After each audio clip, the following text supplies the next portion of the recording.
Welcome in to the Arkansas Sports Network's Hometown Sports Football Preview, proudly presented by Arkansas Tech University, D3 Auto Sales, and by Metcalf Trucking Company.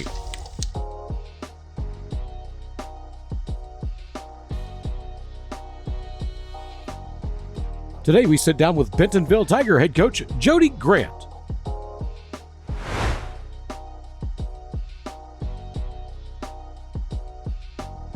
This Pigskin Preview is brought to you by the Bentonville Booster Club. All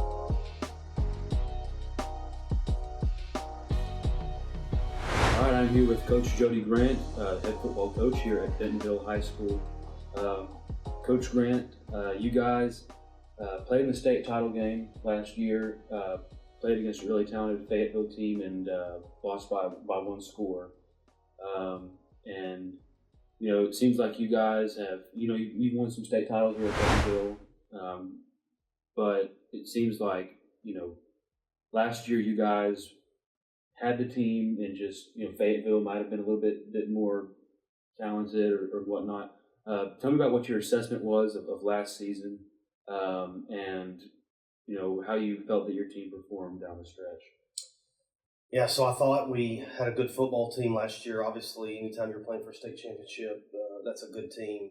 Early on, in the non-conference, we went 1-2, and I think there were some question marks by some of the fan base and media, and that's pretty natural. But we played a pretty tough non-conference schedule to prepare our kids for the conference play, and we knew once we got in conference play, if we could get things going, we'd have a shot, which we did. We didn't win the conference. We got beat by Fayetteville in conference play.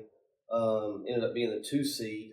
But just started playing really good football, to be honest with you, after the loss to Fayetteville. We did lose our quarterback, had to play with a young kid at quarterback for a few games, did a good job. We're fortunate to beat a very good Rogers team, ended up beating Springdale in week 9, and then we went and played really well at Bentonville West against a good Bentonville West team. And so going into the playoffs, I felt like we were one of the better teams and we had a chance to make a run. Which we did. We got a bye, and then we played Cabot. We played really well that night and beat them pretty good. And then we went to Bryan in the semis, and of course Bryan had won 5 in a row and has so much talent, very well coached. But our kids, we got beat by Bryan in the state finals the year before. This was important to our program and our kids, and we went and played real well. And it did help that there was. Bryant made some mistakes and didn't play as well as they normally do. But we got a nice win there in the semis with an opportunity to go back and play Fayette in the state championship game. We felt like at that point we were playing the best. They may have been the better team. They'd beaten us already. But we felt like we were playing the best. And as you watch that game, we were pretty dominant in that game for the most part. We made had 2 crucial turnovers in the third and fourth quarter, and some penalties that really hurt us. But you do have to give credit to Fayetteville. They were a really good football team. Very, very talented quarterback that did some pretty amazing things, and just did a good job, and ended up being a good game. But we just didn't end up on the right end of it. Mm-hmm. Tell me what you guys do right now in the offseason. You've coached a number of Division I, Power 4 football players. So tell me about what you guys do in the off season to maintain this program to where you want it to be, balancing, weight training and skill training, team camp, 7-on-7. What is your formula for the off season to keep your program where you want it to be? Yeah, I'll be honest with you, it's not easy to stay on the top. People are always chasing you, and that's a good thing. You want to be a program like that. So we do believe in our formula. Our off season program is really good, and our kids trust the process and buy into what we ask them to do. We get stronger, we get faster. We have a speed school that runs from January till basically spring break, March, where our skill guys are all involved with that we believe in, and our weight program is top notch. We just upgraded our weight room to where we now have one of the top weight rooms in the state of Arkansas, high school wise. It's really nice. Our kids are excited about that. And we're in the middle of our summer off-season training. We're starting to implement more and more football. We've already done a couple 7-on-7s. We've done 2, and we were fortunate enough to win them both. So the opportunity to compete and get better. Our kids just buy into it. They know the expectations, so they know what it takes, as far as work goes to maintain that level of expectation from other programs and from within the state. Going into this season, 7A is just loaded, and it continues to get more talented every year, especially with the conference realignment with Pulaski Academy and Little Rock Christian moving into the Central. Where do you guys see yourselves within that landscape, and where do you guys, feel like your team compares to some of the teams that you mentioned that you guys beat last year in the playoffs, the Bryants, and played really tough against an undefeated state champion Fayetteville team. So tell me about where you feel like your team lines up in that landscape. Yeah, well, you're right that the 7A has become a very powerful conference. Let's talk about the Central. Obviously, Bryant and Conway have been the top two teams over there, and to me, that's not going to change for a while because both programs are well coached with lots of talent. You look at Conway, they return a lot of guys, and then they just get probably the best quarterback in the state transfer in over there. So they've got to be considered one of the top contenders. And then Bryant, you can't not consider them based on what they've done.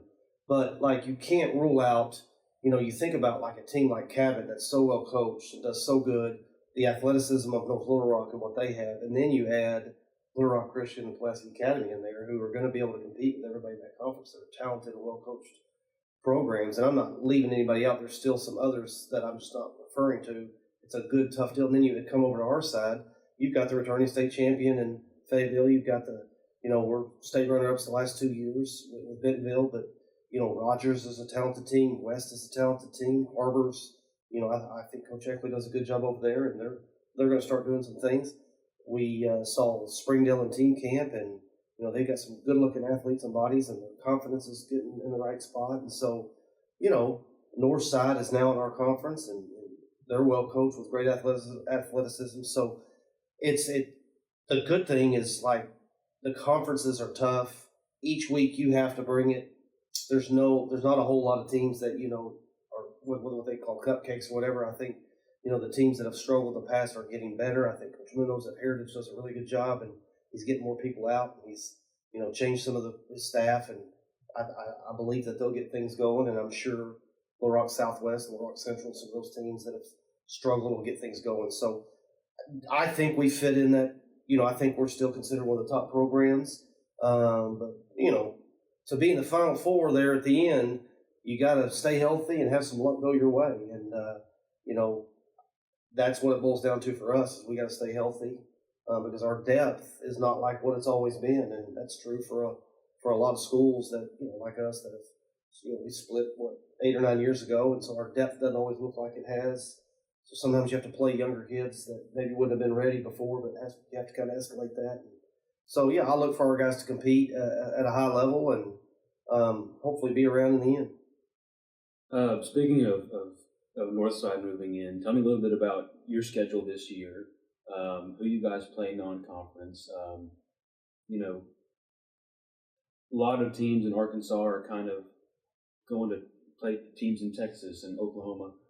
So tell me about why you scheduled the teams the way that you did for this season, and what are some games that your team might be looking forward to? Yeah, so I would argue that we may have the toughest non-conference schedule of almost anybody. We open at home with Tulsa Union, who will be ranked in the top 2 or 3, and big class over there in Oklahoma. They're year in and year out in contention. Coach Frederick has been over there for a long time. They're very well coached, but most importantly, they have some elite level athletes. They've got a Division I quarterback, and they've got Division I football players all over the field. So we'll be tested right out the gate. Truthfully, Union may be the best team that we would see all year. There's a chance for that, which I like that. I mean, it's not easy to your first game being against that level of competition, but that's kind of what we've tried to do. And then we travel to Conway, who a lot of the media outlets will probably have them preseason pick to win the whole Class 7A. And we've always played Conway in the non-conference. It's been a good matchup. They've kind of got the best of us the last 2 or 3 years. I guess it's been 3 years now. And then we're traveling to Lee Summit North, who is going to be one of the top 2 or 3 teams in the Missouri large class. They made it to the state semis this past year, and the year before that they were in the finals. We saw them in a preseason scrimmage last year. Another team that is just loaded with Division I athletes. And then we open with Harbor, and then just kind of go through the 7A West. And we open with Harbor, and I think then we have Northside, and then we have Heritage, Fayetteville, Rogers, Springdale, and we finish with West. So our non-conference will prepare us for the 7A West. Tell me about your roster and what you guys do offensively and defensively with your scheme. Maybe some guys that you mentioned that now with the school splitting 8 years ago, you guys have had to play some younger guys, put some guys in some tough situations. So tell me about who you think might step up this season and have a good year, who maybe didn't have a whole lot of the spotlight last year, and then maybe some guys that people will know that'll be maybe in the spotlight for your team. Yeah, I'll start with offensively. We're a one-back offense. We do play with a tight end. I'll start with that. Our tight end is a 2-time All-State performer, Eli Brooks. He comes back. He'll start for us at tight end, and he'll probably start for us at inside linebacker. He's got probably about 7 or 8 college football offers. He's a great kid, a great leader. We've got to do what we can to get him to football, so people will know about him. We do return 2 guys up front in John Brandenburg and Taz Goodman. They'll play guard. John will play some tackle. Taz will play some guard. Both return. Both were big part of our offensive line last year. Chris Ficklin will return. He started for us in the state championship game at running back as a sophomore last year. He's the younger brother of Josh Ficklin, who was 3-time All-State running back for us and now is playing football at Pitt State. So he'll return, but we have some new faces that people will see. At quarterback, we'll start Trevor Grant, who is going to be a senior. Had a really good JV season last year before he had an injury. He dealt with an injury that kept him out for about 6 to 7 weeks last year. Very excited about our receiving core. People don't really know about these kids, but they're talented. Blair Irvin will start for us at receiver. He's got a Kansas State offer, a Minnesota offer, a UNLV offer. He's going to be on a lot of people's radar. Hayden Oliver is a young man that may be the fastest kid on campus. Deep ball threat, dangerous in the return game, just an overall good football player.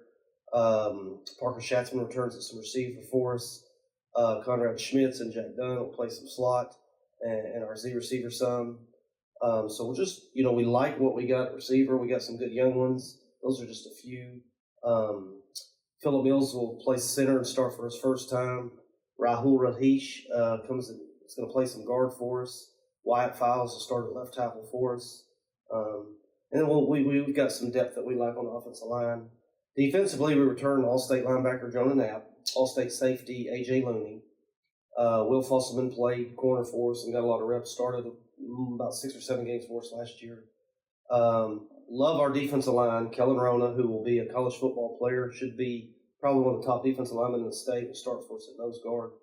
And then Julian Grundy and Cameron B. Thornton will play our end positions in our 3-down. Very athletic kids that will be disruptive on the defensive line. We're still filling in some holes at the other inside linebacker spot. We'll play a couple juniors at outside linebacker with Eli Pearson, who's Ben Pearson's younger brother. Ben Pearson was a phenomenal defensive lineman for us the past 3 years.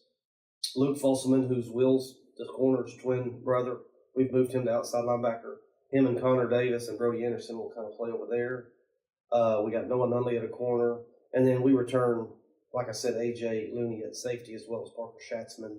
So we'll have some experience at safety, but we like some of the younger kids that we have as well. So that kind of gives you the gist of who we got coming back and what we have penciled in as starters. It's a group that is close and they work hard and they have good relations. We have good culture. It's going to be fun to see how they work together. It's a positive group with great work ethic, which is usually a formula for success. Mm-hmm. Tell me a little bit more about the culture here at Bentonville, whether that's the community or the atmosphere on Friday nights, or what the expectation is for this group. Just tell me a little bit about what the culture is like here at Bentonville. I think we have a really good culture here. Obviously, I'm biased. I'm the leader of this program, so it falls on my shoulders. But it's something that I spend a lot of time making sure we do and do things right. We're pretty intentional around here about growing closer as a team and taking care of each other. We try to promote selflessness as opposed to being selfish. Make a big deal about that, being a team first. We live in a very selfish world, and the kids in this generation are kind of groomed to be selfish with social media and just how it is. And we don't completely combat that because I think it's here to stay, but we just try to minimize it. If they're a kid that's 80% selfish, we try to cut that in half and try to teach them to find ways to make it more about the team. And that's a struggle everywhere, but I feel like we're doing things right with that. We try to go out of our way to point out our teammates and make a big deal about that, which I think helps. Expectations here are high from our administration, our fan base. That's why on Friday night we have one of the best Friday night atmospheres you can find in high school football. Our bleachers are always going to be full on the home side, and when we travel somewhere, they're going to be full on the visitor side. We get a lot of support from the community, and our parents are very supportive of all of us. What I mean by that is our coaches and players. We got a great support staff with our band and cheer and dance, and they're all in. We're all in this thing together, so it makes it really, really fun. Mm-hmm. Last question for you, Coach. What would be a successful season for Bentonville football?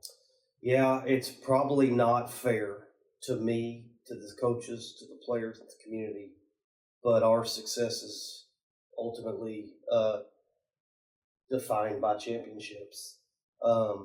It shouldn't be. There's so many good things that happened to us in the last 2 years. Good season. A lot of people would love to have those seasons, but we want to win a state championship.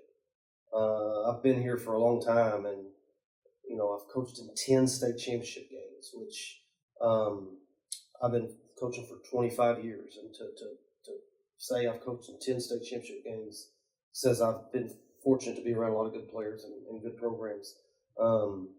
So that's the expectation. We don't, it's not. I don't ever want to think it's state championship or bust, because that's just not. Only one team wins it, and there can be multiple teams that have good years. But it is like we want to win a conference championship, but we ultimately want to win the state championship.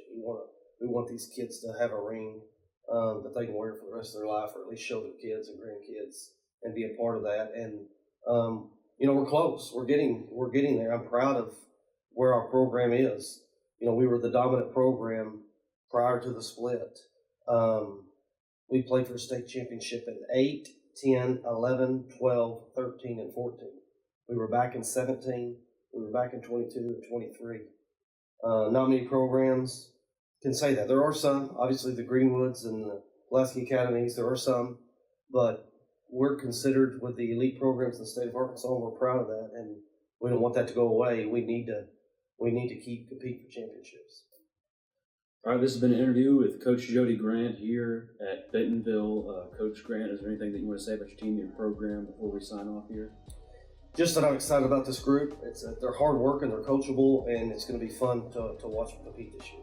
All right, I'm Carson Ward for Arkansas Sports Network. You can find Arkansas Sports Network on Facebook, YouTube, Instagram, and X. We're going to have a lot more interviews with coaches coming out leading up to the start of the season, so stay tuned on the Arkansas Sports Network.